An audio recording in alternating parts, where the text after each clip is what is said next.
ये चुनाव इस देश में बड़े रोचक होते जा रहे हैं। एक तरफ नरेंद्र मोदी जी की जो पूंजीपतियों की ताकत, और एक तरफ संविधान बचाने के लिए इस देश के तमाम राष्ट्रवादी ताकत। आज मुकाबला उन लोगों के बीच में, आज मुकाबला किनके बीच में है? उन पूंजीपतियों की ताकत के सामने इस संविधान को बचाने वाले देश के तमाम देश प्रेमियों का है। यह आचार संहिता लगी उससे पहले देश के अंदर ये हवा बना दी गई नरेंद्र मोदी और उनके पूंजीपति मित्रों के। सिर्फ हवा ही नहीं, इनका दावा था कि 400 पार, और जैसे ही पहला चरण के अंदर लोगों ने वोट दिए तो उनकी पूरी की पूरी हवा निकलते हुए पूरा देश और दुनिया देख रहे, पूरे देश और दुनिया भी देख रही है। नरेंद्र मोदी जी जो हमारे प्रधानमंत्री, उनके 2 दिन पहले के जो भाषा और बोल है, वो जो बौखलाहट और घबराहट है, वो अपने आप ही दुनिया को बता रही है कि सरकार से वो जा रहे हैं और ये उम्मीदवार बेनीवाल जैसे जो संसद बनकर आएंगे, ये सरकार के अंदर एक नई प्रधानमंत्री को चुनने वाले हैं।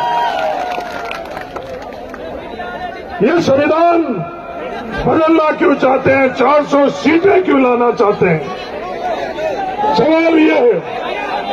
और ये देश के अंदर जो चुनाव फैसला करेगा कि हमें हमारे गांधी, नेहरू, बाबा साहब अम्बेडकर के दिया हुआ संविधान चाहिए या अडानी अंबानी वाला देश चाहिए, ये फैसला 26 तारीख को हम लोगों को करना। बड़े मियाँ तो बड़े मियाँ, छोटे मियाँ भी सवाल नहीं। पूरा देश एक सवाल, हर देश में इकलौता सवाल पिछले 2 दिनों से, और बाड़मेर लोकसभा क्षेत्र में भी इकलौता सवाल कि नरेंद्र मोदी ने जो बात करी है, कौन उसके साथ में और कौन उसके खिलाफ है? बीच वाली बात अब नहीं रही। कौन इस देश के हिस्सेदारी और भागीदारी सबकी चाहते हैं और कौन नरेंद्र मोदी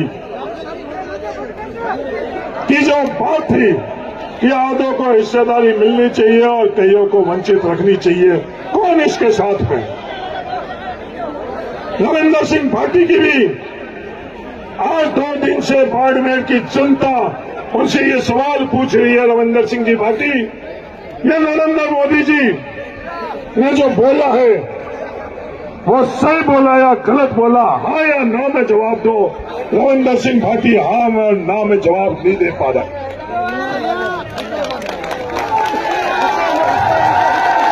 ये हाँ ना में क्यों नहीं जवाब दे पा रहा है? क्योंकि ये उतावला है नरेंद्र मोदी की गोद में कूदने के लिए। क्योंकि नरेंद्र मोदी और आरएसएस, भारतीय जनता पार्टी का खुद का ये प्रायोजित उम्मीदवार है। ये मैं नहीं कह रहा हूं। जिस दिन ये चुनाव शुरू हुए थे उस दिन उन्होंने खुद ने अपने ट्विटर हैंडल पर यह लिखा था कि मैं भारतीय जनता पार्टी का सदस्य हूं। पत्रकार ने जब ये पूछा तो ये जवाब दिया, पार्टी ने मुझे नहीं निकाला तो मैं क्यों निकलूं? और आज दुनिया के बीच में ये बात कर रहा है कि मैं निर्दलीय हूं। कोई भी इस बात की गारंटी ले कि जो उतावलापन रविंदर सिंह भाटी का नरेंद्र मोदी के गोद में कूदने का है, उसको कोई रोक सकता है क्या? कोई भी रोक नहीं सकता। जो उसके नाम से आप लोगों के बीच में वोट मांगने आ रहे हैं, उनसे एक साधारण सा सवाल पूछ लेना, क्या उसको रोक पाओगे? कोई भी रोक नहीं पाएगा। क्योंकि शिव की जनता ने भी जब उसको विधायक बनाया उससे पहले ये बातें करी और कूदकर भजन लाल की पर्ची सरकार के अंदर कूदकर जाने की कोशिश करी या नहीं करी? वो इतिहास वापस दोहराया जाएगा।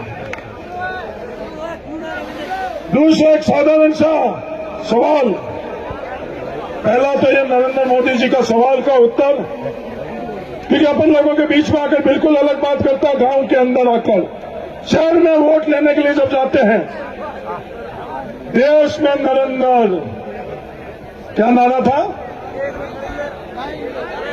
थार में रविंदर, और यहां आते गिरगिट टोन बदलता है।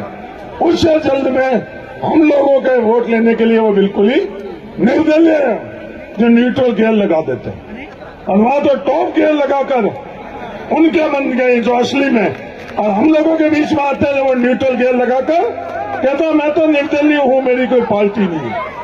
ये फैसला आप लोगों को करना है। फिर वो जवाब नहीं देंगे, हमारे मूल सवाल का आज तक जवाब नहीं दिया, जो 2009 से 2014 तक प्रति व्यक्ति औसतन आय जब मैंने पूछी कि 7 गुना बढ़ी, फिर 10 साल में नरेंद्र मोदी की सरकार में क्या हुआ, क्योंकि उनके पास जवाब नहीं है।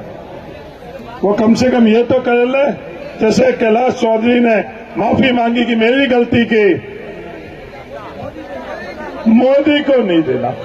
अब नरेंद्र मोदी ने खुद ने जो गलतियां की है, देश उसकी सजा तो नरेंद्र मोदी को दे रहा है। कैलाश जी, मैं माफी चाहता हूं, उसके अंदर दोनों की सजा अगर मिलेगी तो फिर जमानत भी कैसे बचेगी। इन्होंने गलती करी, इन्होंने गलती करी, जब दोनों ने से गलतियां करी तो फिर जमानत कैसे बचेगी, बचेगी क्या? क्योंकि एक गलती की एक माफी, 2 गलती की तब तो फिर जमानत से मामला नीचे ही चला जाएगा। ये थाड़ तैयार है या नहीं है? दूसरी ये बात की है, जो गिरगिट जैसे रंग बदल रहे हैं, अभिमन्यु पूनिया जो हम सब युवाओं की 36 कौम की आवाज है, धर्म और जाति से ऊपर मजबूती से उस बॉर्डर पर सांगरिया के अंदर ये जाति और धर्म के ऊपर सिर्फ युवाओं की आवाज बनकर आज विधानसभा में गूंज रहा है। तमाम बिश्नोई जो नौजवान हैं, अभिमन्यु पूनिया जैसे बहुत जागरूक और हुआ, वहां जाकर वो धुरीमिना में क्या कहते हैं कि मुझे एमपी बना दो, मैं विश्नोई के आरक्षण के लिए बहुत पैरवी करूंगा। अरे रविंदर सिंह जी, आप खुद क्या कह रहे हो? जो नरेंद्र मोदी जी संविधान हटाने की बात कर रहे हैं, वही आप बात कर रहे हो। आप कह रहे हो कि ये बाबा साहब भीमराव अंबेडकर जी का दिया हुआ आरक्षण नहीं, योग्यता के आधार के ऊपर आरक्षण होना चाहिए। क्या बाबा साहब भीमराव अंबेडकर जी का सामाजिक पृष्ठभूमि पर आरक्षण होना चाहिए या आरएसएस का योग्यता के आधार के ऊपर आरक्षण होना चाहिए?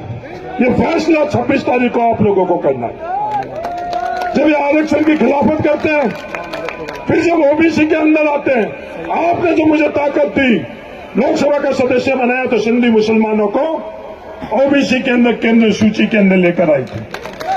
कोई उस दिन वादा नहीं किया था। ये गफूर अहमद जी बैठे, हेमाराम जी ने चुनाव लड़ाया, पद्माराम जी साथ में थे, हम लोगों ने वादा नहीं किया था। कोई वोटों के लिए इस तरह की बात किया नहीं कि 2009 के अंदर आप सब लोग नहीं की थी, और फैसला कराकर सिंधी मुसलमानों को केंद्र के अंदर ओबीसी के अंदर लेकर आए। और आज ये बात क्या कर रहे हैं? धर्म को धर्म से झगड़ाना, और ओबीसी के अंदर वर्गीकरण कराएंगे, मूल ओबीसी। अरे रविंदर सिंह जी, ये अभिमन्यु पूनिया जी, हमारे नारायण काका पढ़ाई, ये मूल है या बिना मूल है? आप ये क्या कहना चाहते हो कि विष्णुओं का आरक्षण से बाहर निकालेंगे, दूसरा श्रेणी करेंगे, कलबियों को दूसरी श्रेणी में डालेंगे, सिंधी मुसलमान जो पिछड़े वर्ग में आते हैं उनको दूसरी श्रेणी में डालेंगे, और जाटों को दूसरी श्रेणी में डालेंगे, यादवों को दूसरी श्रेणी में डालेंगे? क्या ये साफ और स्पष्ट ईमानदारी से ये बात क्यों नहीं कह रहे हैं?